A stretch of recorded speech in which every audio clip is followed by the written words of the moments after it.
Sawadee Kap. Hello and welcome to Daily Wisdom, Walking the Path with the Buddha. I've come to a small village outside of Chiang Mai, to a brand new temple that's not even finished being constructed yet, to share with you the Eightfold Path, probably the most important teaching that the Buddha ever gave. But before we get started, let me show you around. Be sure to stick around for the end of the video where I'll provide you some guidance to help deepen your meditation practice.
This talk is to share the teachings of the Eightfold Path with you. The Eightfold Path is by far the most important and most central core teaching of Gotama Buddha in all of his teachings that he ever gave. The Eightfold Path ties together all the other teachings that he's shared. And it is the path to Nibbana, or the path to enlightenment. If you've already studied the Four Noble Truths, and if you haven't, you should take a look at that video and that chapter in the book. But if you've studied that chapter, you understand already that all unenlightened beings will experience discontentedness of mind. The second noble truth is that we cause our own discontentness through clinging, through attaching, through craving permanence when everything is impermanent.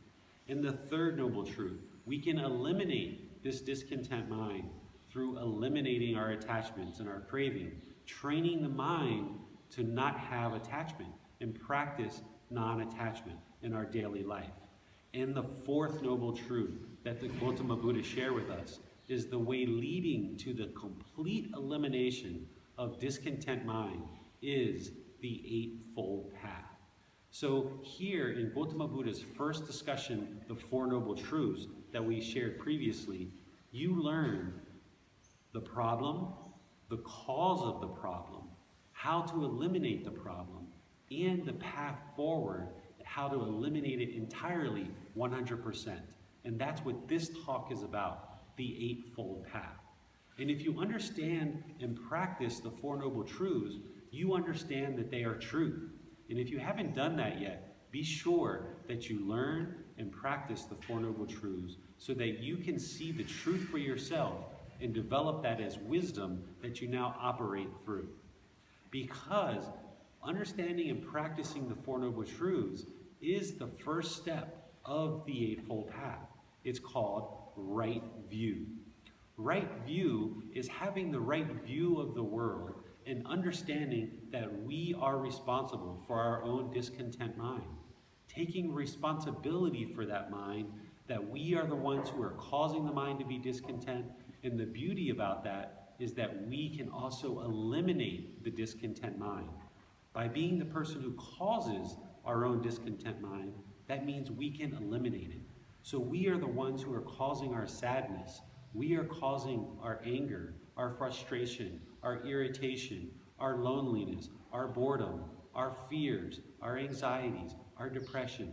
All of these emotions and feelings that we're having are being caused by us. Therefore, we can eliminate them as well. It is very important for anybody who's learning and practicing these teachings to establish right view. Right view is that you are responsible for your discontent mind. You are causing it. The mind is causing the mind to be discontent through clinging, through attaching, through craving, through desire, through wanting things to be permanent when everything is impermanent. And the beauty in this is that because we are the ones who cause the discontent mind, we can also eliminate it 100%.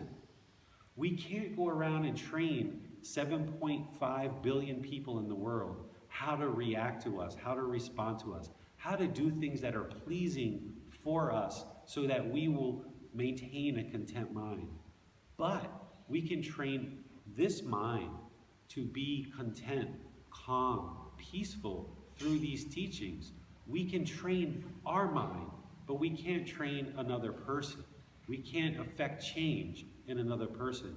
So the best way to pursue a path to peace is through right view, realizing that we cause the mind to be discontent and we can eliminate it.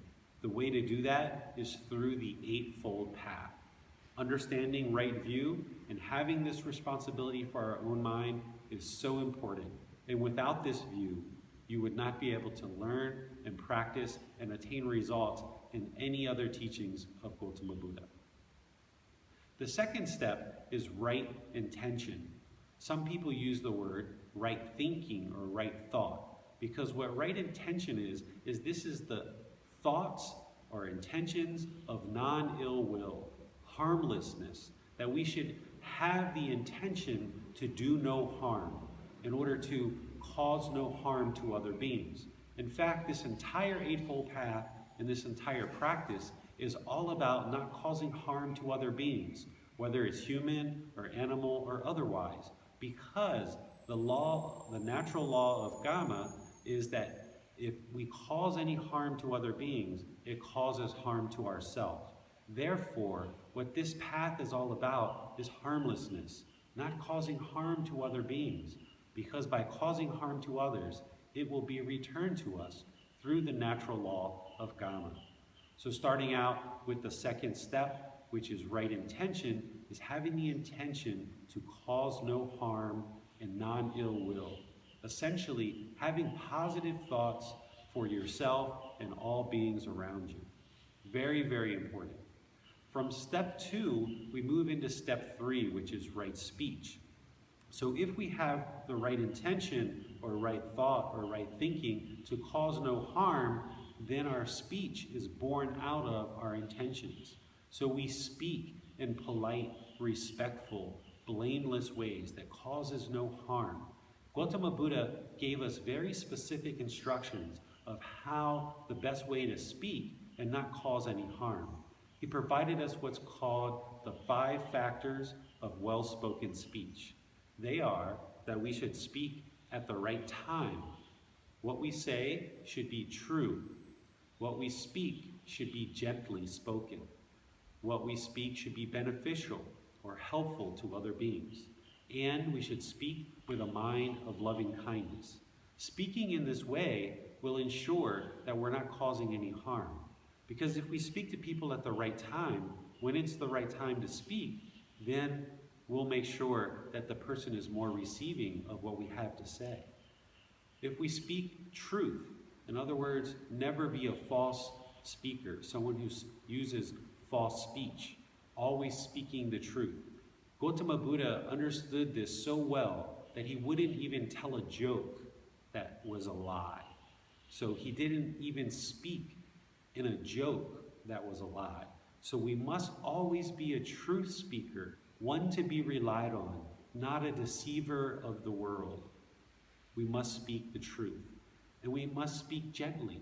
We should always have gentle words, rather than being harsh or rough with our language. If we speak rough or harsh with our language, people are going to reject that language. They're not going to be comfortable to listen, understand, and have a discussion with us. And when we speak, it should be beneficial. In other words, Gotama Buddha discouraged idle chatter. Just chat, just frivolous talk for no reason.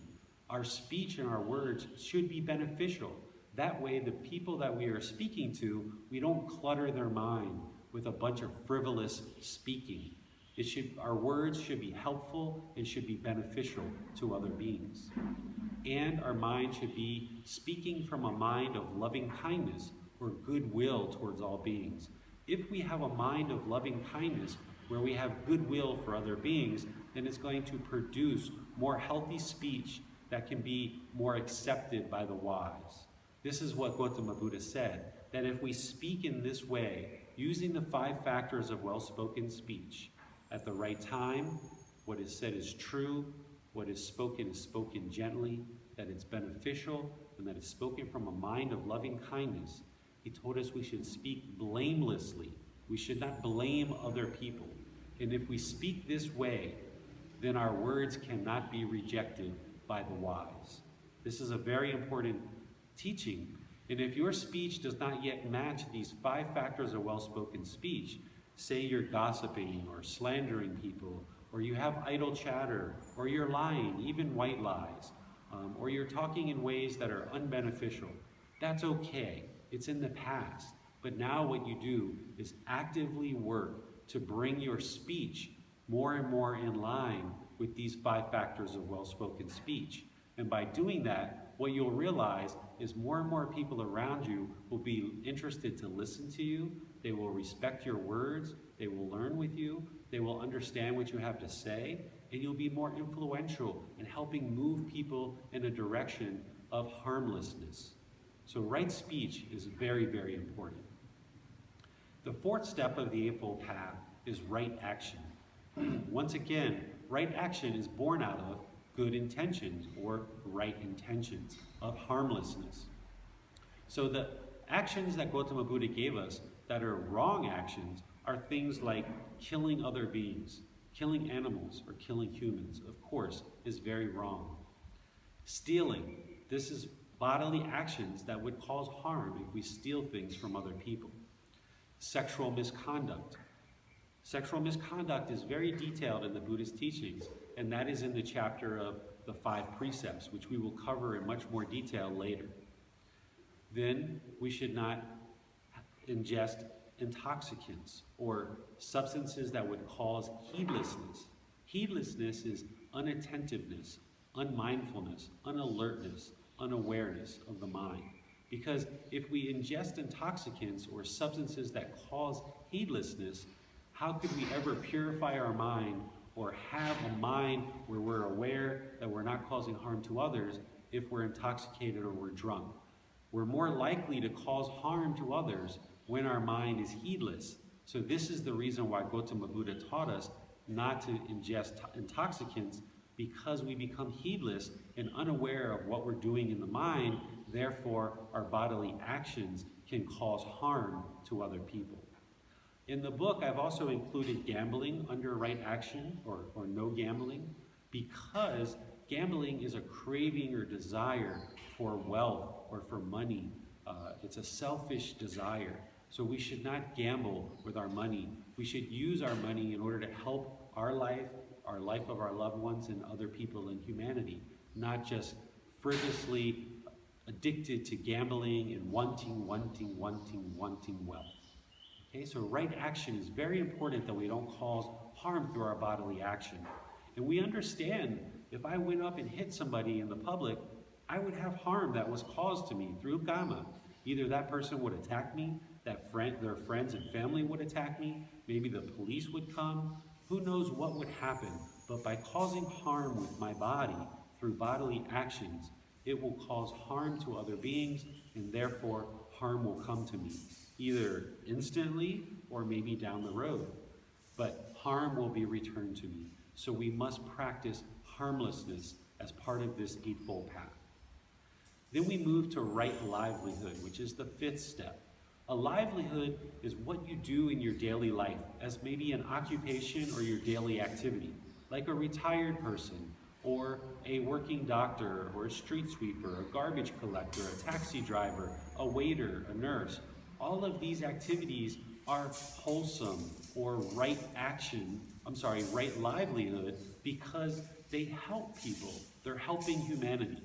But Gautama Buddha gave us 5 livelihoods that he knew caused bad karma and would be detrimental to your practice of this path. And he suggested for us and guided us not to do any of these livelihoods. Those livelihoods are: 1, selling weapons, because selling guns or knives or weapons that would cause harm to other beings is going to produce harm. Therefore, it's going to produce harm for us and our livelihood. Also, we should not sell poisons. Poisons are meant for killing animals or humans. Therefore, if we take up a business or a trade selling poisons, we would be causing harm to others.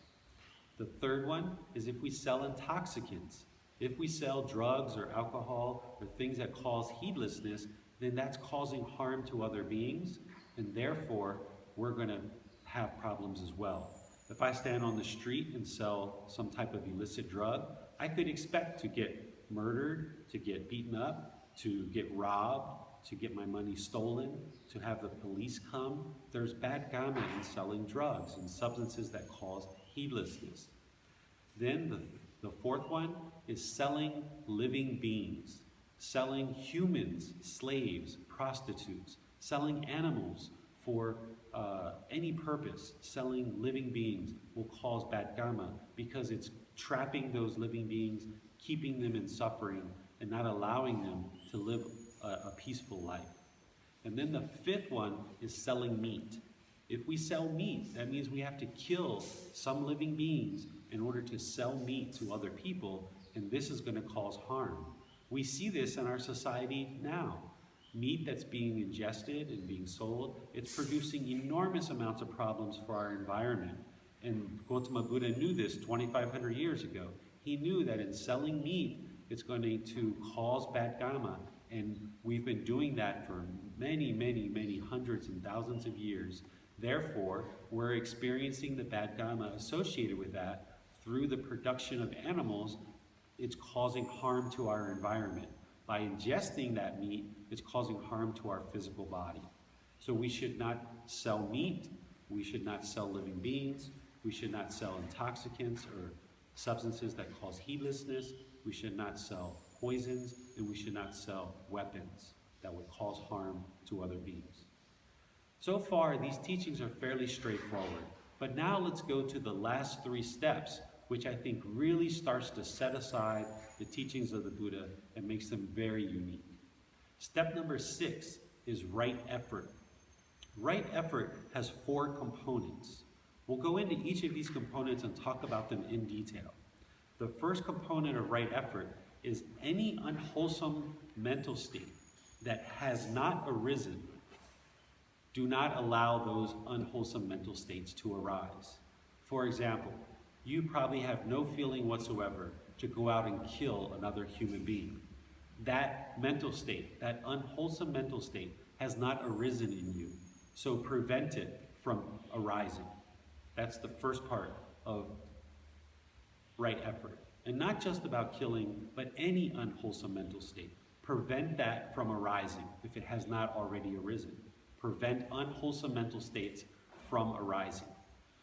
The second aspect of right effort is any unwholesome mental states that have arisen, abandon them. Abandon any unwholesome mental states that have arisen. So if you have sexual cravings, even though you already have a partner, and you have sexual cravings for other people, that has arisen in you, but now apply right effort to abandon that. Another example, something is going on and you feel sensation in your body, in the rise of anger or the rise of hatred, the rise of frustration or irritation. Rather than allow that to come into your speech and into your actions, which would cause bad karma, we apply right effort to abandon the unwholesome mental state that has arisen. So any unwholesome mental state that has arisen, abandon that. The third aspect of right effort is any wholesome mental state that has not yet arisen, apply effort to arise that wholesome mental state. So, if you are not a very generous person, if you're not very compassionate, very loving, very kind, and you know that about yourself, that wholesome mental state has not yet arisen in you, apply right effort to arise that wholesome mental state. This is the third aspect of right effort. And the fourth aspect of right effort is any wholesome mental state that has already arisen, support that, provide it support, and do not allow it to fade. So bolster that wholesome mental state. So if you are already compassionate, if you are already loving, support that, continue to practice that, and do not allow it to fade. These are the four aspects of right effort. Any unwholesome mental state that has not yet arisen, prevent it from arising. Any unwholesome mental state that has already arisen in the mind, cut that off, let it go. Abandon this unwholesome mental state. Kick it out of the mind. Any wholesome mental state that has not yet arisen from the mind, in the mind, arise that wholesome mental state in the mind. Any wholesome mental state that already exists in the mind, support that, bolster that, continue to practice that, and do not allow it to fade. These are the four aspects of right effort. And the best application of this is, and the most simplest way to remember it, is that sensation you get right as anger or hatred or ill will or frustration or anger starts to arise, cut that off. Abandon it. Do not allow it to come into your speech and your actions. This is what the meditation of breathing mindfulness meditation helps you to do, is learn how to cut off your thoughts so that as certain unwholesome mental states are arising, you can cut them off and abandon them, and then support the wholesome mental states that have already arisen in the mind. This is a simple way to remember right effort, but now you also have more details of the four areas of right effort. Then we move into step 7, right mindfulness. Right mindfulness is awareness of mind. Having the awareness of mind, of what's in the mind, the status of the mind, what exists in the mind. Because by having awareness of mind and aware that anger is rising, then I can apply right effort and abandon that unwholesome mental state.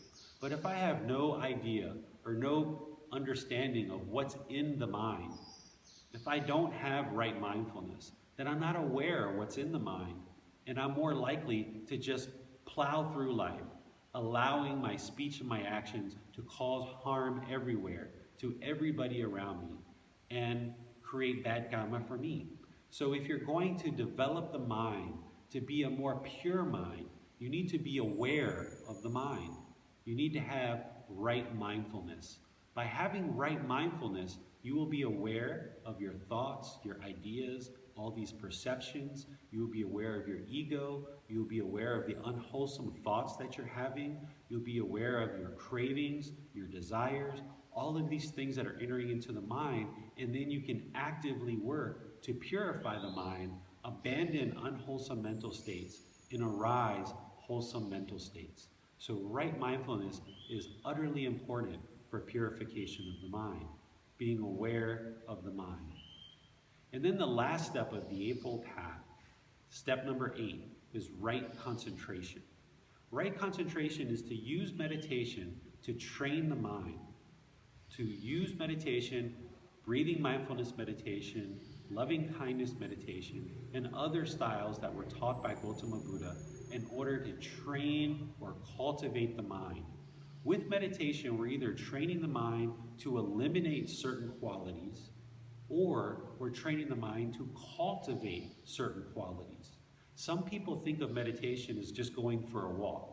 Well, that's just going for a walk and relaxing the mind and resting the mind, and you may have right mindfulness or awareness of mind as you're walking, but you're not actually training the mind in dedicated training called right concentration, which is what the Buddha taught. Meditation, or training the mind, is right concentration, using the mind through meditation to train it. And by training the mind, we can then control the mind. By practicing this entire Eightfold Path, including meditation, we then develop concentration and focus as a byproduct of practicing all these other steps. In fact, while we're actually meditating, we're practicing the entire Eightfold Path at one time. The whole reason why we're meditating is because of right view. We see ourselves as the problem. We realize that we cause our own discontent mind, and we're working to eliminate it through meditation. So we are actually practicing right view when we sit down or lay down or stand or walk to do meditation. That's a practice of right view, realizing that we need to work on ourselves, work on this mind in order to improve it and purify it to be better. That's a good application of right view. Then we have right intention because we have the intention to purify our mind, to abandon harmless, or to practice harmlessness and abandon harming other beings. So we're practicing right intention at the time of meditation. While we're meditating, we aren't speaking. Therefore, there's no harm being done through our speech. We also are practicing right action because we're not harming anybody in our actions through meditating. And assuming that we're practicing right livelihood throughout our daily life, then we're practicing right livelihood. We're also practicing right effort as part of meditating, because as any unwholesome thoughts arise, we're cutting those off and we're abandoning them, and then we're trying to cultivate wholesome qualities through meditation. This is a great application of right effort. And through meditation, we're becoming more aware of the mind, right mindfulness. We're becoming aware of the mind so that we can then purify it. And therefore, as part of this practice of meditation, of training the mind to control the mind, we then get the byproduct, which is a calm, peaceful, stable, serene, more unshakable mind as part of meditation, right concentration. And the more and more you gradually train your mind through meditation, the more benefits, the more results that you will attain through your practice of the entire Eightfold Path, including meditation. The Eightfold Path is the most important teaching that the Buddha ever provided. All his other teachings, the Four Noble Truths, the 5 Precepts, and a multitude of his other teachings, all plug into the Eightfold Path. This book that I wrote, Developing a Life Practice, your life practice is the Eightfold Path. So in order to attain Nibbana, you need to learn and understand the Eightfold Path in detail. You also need to practice the Eightfold Path.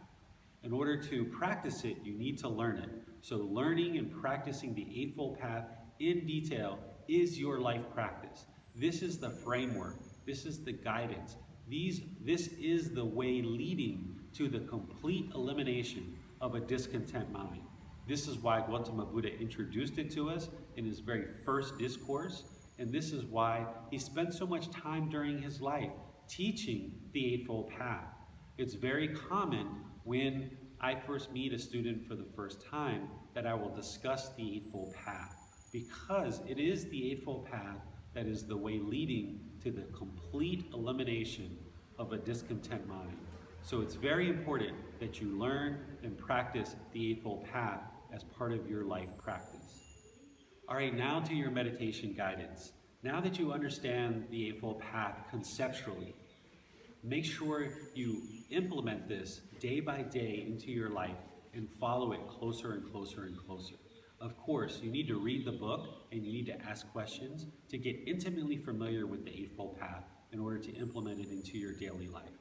But for your meditation, as you're meditating and doing breathing mindfulness meditation, as I've taught, where you cut off the thoughts. As your thoughts go to the past, to the future, as thoughts, ideas, perceptions come into your mind, and you cut those off and you bring your mind to the present moment, notice how that is an excellent application of right effort. You're going to need this in your daily practice, because when you go around and you're in life and you hear something that is disagreeable to you, or you see something that is displeasing to you, you need to apply right effort to cut off your thoughts and not allow negative or harmful speech or actions to ensue. It doesn't mean that you do nothing and that you walk away from the situation. You can, if that's the best way for you to deal with it. But by learning how to train your mind through meditation to cut off the thoughts, you can then control your mind, applying right effort in daily practice, so that when something disagreeable, displeasing, or uncomfortable is happening, you can cut off those thoughts, bring your mind to the present moment, and not allow the speech and actions to produce unwholesome karma. So try this as part of your practice in meditation and in daily life. Practice in meditation to cut off your thoughts, bring your mind to the present moment. In daily life, as things are happening and you feel the rise of frustration or irritation or even anger, have right mindfulness, awareness of mind, to cut off your thoughts. Apply right effort. Cut off your thoughts so that you do not allow your anger to continue to stew, continue to brew, continue to become stronger, and not allow that to come into your speech and your actions. Thank you for watching. I really appreciate that you're on this path to a better life, to Nibbana, to enlightenment. Have a great day, and we'll see you on the next video.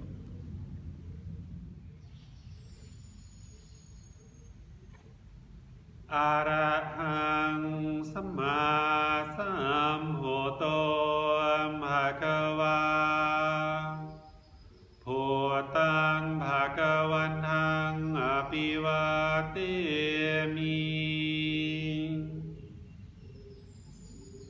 Savakhato Bhagavata Tammo Tamang Namasami